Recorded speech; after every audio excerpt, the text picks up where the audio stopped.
Sabemos que el Evangelio es el mensaje más importante de todos los tiempos. Yo creo que lo que más importante puede escuchar un ser humano es el Evangelio. Hay gente atenta a muchas noticias. El otro día nosotros perdimos 5-2. Pero hay gente que está muy atenta a otras noticias.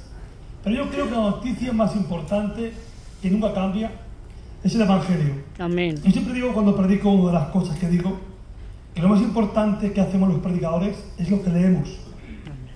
Así que el que tenga Biblia me acompaña, y el que no tenga Biblia, que le pida al pastor Sergio que le regale una de las de concordancia. Que tenga Biblia, lee conmigo, ¿vale? En Judas capítulo 1, 20. Y leemos en el nombre de Jesucristo de Nazaret. Amén. Es así la santa, poderosa y amada palabra de Dios. Judas 1:20. Pero vosotros, amados, edificaos sobre vuestra santísima fe, orando en el Espíritu Santo. Conservaos en el amor de Dios, esperando la misericordia de nuestro Señor Jesucristo para vida eterna. A algunos que dudan, convencerlos; a otros salvad, arrebatándolos del fuego; y de otros tened misericordia con temor, aborreciendo aun la ropa contaminada por su carne. Y aquel que es poderoso para guardaros sin caída y presentarnos sin mancha delante de su gloria con gran alegría. Al único y sabio Dios, nuestro Salvador, sea la gloria, majestad, imperio y potencia, ahora y por todos los siglos. Amén. Amén. Este hombre era valiente. Este hombre que escribió esta carta era un hombre valiente, porque la valentía que tenía este hombre no era una valentía humana. Y la fe del ser humano es una fe humana. Cuando una persona es transformada por Cristo y es convertido a Cristo, no es tu fuerza, no es tu intelecto, es lo que pone Dios en ti. Amén. A los mismos hombres del Sanedrín se quedaban impresionados por el denuedo que tenían hombres del vulgo, que eran los apóstoles. Cómo hablaban así, cómo tenían esa capacidad. Por eso entenderemos por qué Daniel, cuando fue al foso de los leones no se lo comieron. En cambio, aquellos cristianos que llevaban a los coliseos romanos y decían que si no negaban a Jesús eran expuestos a que los leones se los comieran, y ellos aún así no negaban la fe, viendo como los leones se comían a sus hijos, a sus abuelos, a sus suegras también, y se comían a todos, y ellos no negaban la fe. Esa fe no es una fe en algo, es una fe de Dios. Amén. Dada por el Espíritu Santo como don o como fruto. La Biblia dice que la fe solo puede venir por oír y el oír la palabra de Dios. ¿Por qué? Porque es una fe en Cristo. No habla de una fe en algo. Los indios tienen muchos dioses. Los chinos tienen muchos dioses. Pero eso no es fe de Dios. La fe de Dios es la fe a través de Jesucristo. Amén. Que el Espíritu Santo nos redarguye para creer en Él. Entonces, cuando uno entiende esta fe, uno se vuelve celoso de la palabra de Dios. Y Judas era un hombre celoso de la palabra de Dios. Y él cuando avisa que había hombres como Caín, hombres como Balac, hombres como Coré, y cita unas cosas que introducían en la iglesia que no eran buenas. Y él decía que no había que ser así. Y él enfatizaba mucho en el amor como contender una fe osada. Y el éxito de la iglesia era una iglesia unida en la fe. Pero muchas veces queremos salir a conquistar fuera, como cuando primero hay que conquistar dentro. Queremos alcanzar lo de afuera, las naciones que crean, que se convenzcan, cuando nosotros no estamos aún fortalecidos en la fe en Jesucristo. Queremos que se convierta la nación de tal, el país de tal, cuando nos viene justo por testificar al chico que tenemos en casa.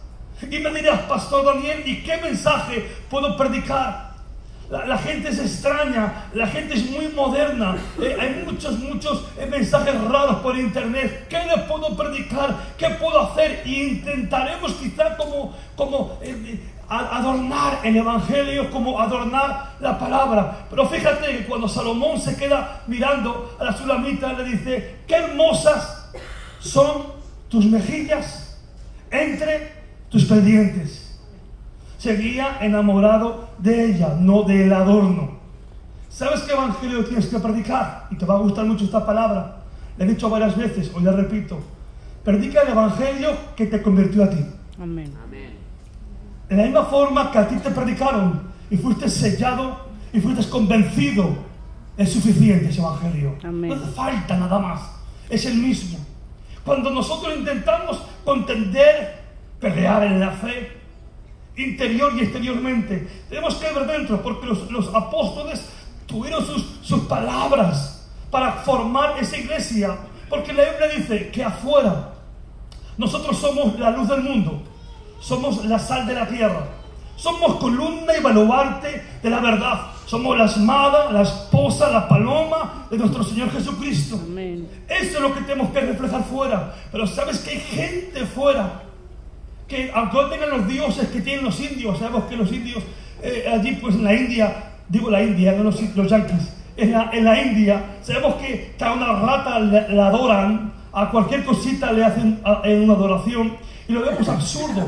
Pero en cambio los europeos, los latinos, los que más fomentamos las iglesias, los que no son de la iglesia, los incrédulos de europeos y latinos, adoran también a otros dioses, como es el alcohol, como es la droga, como es la delincuencia, el odio, el rencor. Por eso cuando un joven se encuentra estresado, necesita recurrir a un Dios, y como no conoce otro Dios, recurre al Dios de la heroína, al Dios de la droga, al Dios del alcohol. Pero claro, si nosotros no somos la luz para ellos, ¿cómo van a estar alumbrados? Pero ¿cómo podemos ser luz para ellos si interiormente no somos luz?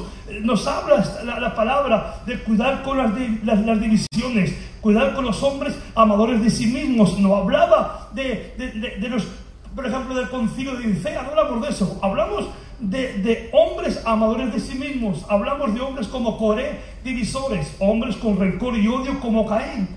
Y nosotros tenemos que empezar a orar a la iglesia, es decir, tenemos que dejarnos a veces de cosas extrañas y mirar que hay un mundo al que alcanzar. Y la Biblia habla en Hechos 5:11 en adelante, que había un grupo de personas, mucha gente, afuera de la iglesia, y estaban enfermos, endemoniados, desesperados, abatidos.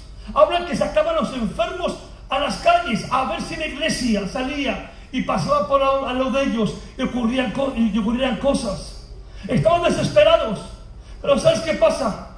Que es que la iglesia alumbraba tanto que era la luz verdadera en las tinieblas de este mundo. La Biblia dice que venían de otras ciudades, otros pueblos, con enfermos, con endemoniados, para ver si por lo menos salía Pedro y con su sombra podría pasar por ahí y ocurrir algo.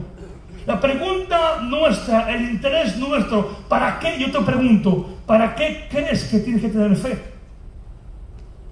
¿Por qué tengo que tener fe con alguien en la iglesia? ¿Por qué dice Pablo, no dejéis de congregaros como algunos tienen por costumbre? Amén. ¿A qué fe se está refiriendo el Señor? ¿De qué está hablando? ¿De qué está hablando Judas? ¿Qué es lo que tenemos que hacer? Nosotros tenemos que estar muy, muy preparados aquí, porque fuera tenemos enemigos. ¿Sabes que la fe tiene enemigos? Y no te voy a hablar de la duda propia, interna tuya. Hablo del exterior. Porque cuando Pedro tiene que salir fuera, quizá en la iglesia habría problemas. Quizá habría ese problema de aquel que no quería, pues yo que sé, que votaron a Matías para apóstol, o aquel otro que estaría inconforme de Esteban, de que fuera con el tiempo un diácono, o alguien que estuviera en contra de varias cosas. O quizá estaba aquel otro que no estaba de acuerdo con ser tan osados en la fe, o aquel otro que rezaría para que no se predicara el evangelio a los gentiles. Podría haber mucho estorbo dentro, pero la iglesia se tiene que sanar en el amor y en la fe, entendiendo que lo más importante, la fe que nos une, es anunciar las buenas nuevas de salvación a todos los perdidos. Y te digo algo, y creo que no me equivoco, el mensaje más bonito que has escuchado fue aquel que te transformó. Amén. Aquel que te convirtió. Ese mensaje lo tiene que escuchar mucha gente que está fuera. Yo me imagino a Pedro intentando caminar para salir fuera, oyendo Hechos 5, de adelante 11, preguntando, ¿vamos a salir fuera? Igual diría uno, pero es que yo tengo problemas, Es un decir con mi suegra, que viene tantas veces a mi casa que parece una foto del salón. Es un decir. Hay tantos prejuicios dentro, que lo mínimo, dice la Biblia, que las pequeñas zorras echan a perder grandes viñas. La pregunta nuestra, ¿nos preocupamos en juntos contender con la fe y pelear? Y pelear para que se alumbre la iglesia que Dios quiere que se alumbre. ¿Sabes que la gente que estaban desesperados fuera, esperando salir a la iglesia, ellos no les importaban el problema que tuviera Pablo con Juan, o Juan con Esteban, o Esteban con aquel o con aquellos? Ellos necesitaban al Dios que predicaban y de la fama que se extendía de la iglesia. Y te pregunto algo en global, la iglesia del Señor, ¿qué estamos extendiendo? ¿Qué fama se está extendiendo de la iglesia en Zaragoza? ¿Quién somos en Zaragoza? ¿Qué estamos representando? ¿Estamos transmitiendo fe? ¿Estamos diciendo que el Señor Jesucristo es la verdadera puerta? ¿Que Jesucristo es el pastor? ¿Estamos diciendo a la gente de la calle que solo hay un camino, una verdad y una vida?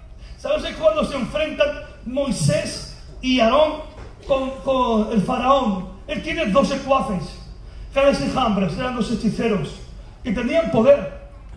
¿Sabes quién lo sabía? Moisés, que los conocía. Moisés sabía de que rondaban esa forma de hechicería. Aarón no tanto. Pero cuando ellos tienen que enfrentarse, date cuenta que Moisés era tartamudo y Dios le podía haber sanado en ese momento. Pero dijo, no, que te acompañe Aarón. Tú serás como Dios para Aarón y Aarón será el profeta. Y ahora tiene que obedecer al Señor, porque Moisés no fuera sano de ese tartamudo, no quiere decir que yo tuviera fe. La fe pura, la fe verdadera, la que hay que mantener, es salvar a los perdidos, es anunciar el Evangelio, es derrotar a las tinieblas. Cuando ellos se enfrentan a Janes y Jambres, van los 2 juntos, pero solamente tienen una vara. Y en cambio Janes y Jambres tenían 2 varas. Nosotros tenemos que ir juntos, pero solo tiene que haber una autoridad, un camino, una verdad, una vida, un rey, un Señor, una fe. Amén. Un bautismo. Cuando nos enfrentamos al enemigo, tenemos que tener las ideas claras, sabiendo que de antemano el Señor nos entregó la victoria. Y cuando se enfrentan, vemos que Janes y Jambres sueltan los palos como Moisés y Aarón. Aarón echa la vara, se convierte en serpiente. Y vemos que ellos 2 echan 2 varas y se convierten en serpientes. Ahora tú puedes decir, pero Daniel, estamos luchando, estamos predicando y parece ser que el enemigo tiene más poder que nosotros. El enemigo no tiene más poder que nosotros. Dice la palabra de Dios, resiste al diablo y él huirá de ti. Moisés nos echó para atrás y la serpiente de Moisés se comió a la serpiente de los hechiceros. Hubo victoria. ¿Quieres que haya victoria en tu vida? No te amedrantes, por muy grande que sea el Goliat. Dice la palabra de Dios, resiste al diablo y él huirá de ti. Moisés nos echó para atrás y la serpiente de Moisés se comió a la serpiente de los hechiceros. Hubo victoria. ¿Quieres que haya victoria en tu vida? No te amedrantes, por muy grande que sea el Goliat que se levanta para destruir a Israel. Tú eres un David, con una piedrecita en la mano, que en el nombre de Jesucristo Dios te entregó la victoria de antemano. Necesitamos una fe que contienda, una fe que avance, una fe que conquiste, una fe que evangelice, una fe que diga a este mundo, ha llegado las buenas de salvación. Cristo, aleluya. Rápidamente voy. Vemos que cuando Pedro tiene que salir fuera, Hechos 11 en adelante, él ve mucha gente perdida, él ve mucha gente enferma, él ve mucha gente dolida. O sea que era tan fuerte el problema que había afuera, que entendieron que dentro teníamos que estar muy unidos. Cuando entendamos y comprendamos y nos pongamos al lado de los que hay fuera, sabremos la importancia de estar aquí unidos. Cuando entra alguien por la puerta, yo siempre digo, cuando entra alguien por la puerta nuevo, no viene a verte a ti, ni a mí, viene a verlo a él. Amén. Y viene a verlo a él a través de nosotros. Cuento algo rapidito. Había un hombre, una anécdota, llamado Jaime. Este hombre vestía siempre vagabundo, vestía con un jersey de lana, un pantalón de pana, verano. el jersey de lana, pantalón de pana, sudando, jersey de lana, pantalón de pana. Y él entró en una iglesia buena, grande, bonita. Y cuando entraba, lógicamente, pues la gente se apartaba porque había un olor real, a sudor, a todo. Este hombre se presentaba en la fila del púlpito enfrente y decía: hola, Jesús, soy Jaime. Se sentaba y cantaba, nadie le hacía mucho caso, no era alguien muy importante. Y él se iba. Al día siguiente, que había culto, él volvía hacia lo mismo: hola, Jesús, soy Jaime. Y así lo repetía varios cultos. Pero un culto dejó de venir. Otro culto dejó de venir. La gente estaba muy preocupada en sus quehaceres, sus proyectos, sus problemas. Nadie preguntó por este hombre. Este hombre estaba enfermo, ingresado en un hospital. No tenía familia, solo. El médico se acercaba muchas veces y se quedaba mirando y se preguntaba: ¿cómo que Jaime está tan contento? Enfermo y sin que nadie lo venga a ver. Y el médico no puede más, entra dentro el doctor y le dice: pero Jaime, disculpa que te diga esto, ¿por qué tienes ese rostro tan contento? Si no tienes familia, nadie viene a verte, estás enfermo. Y le dice Jaime al doctor: te equivocas, doctor. Todos los días a las 7 de la tarde, por esta ventana, hay una luz fuerte anaranjada.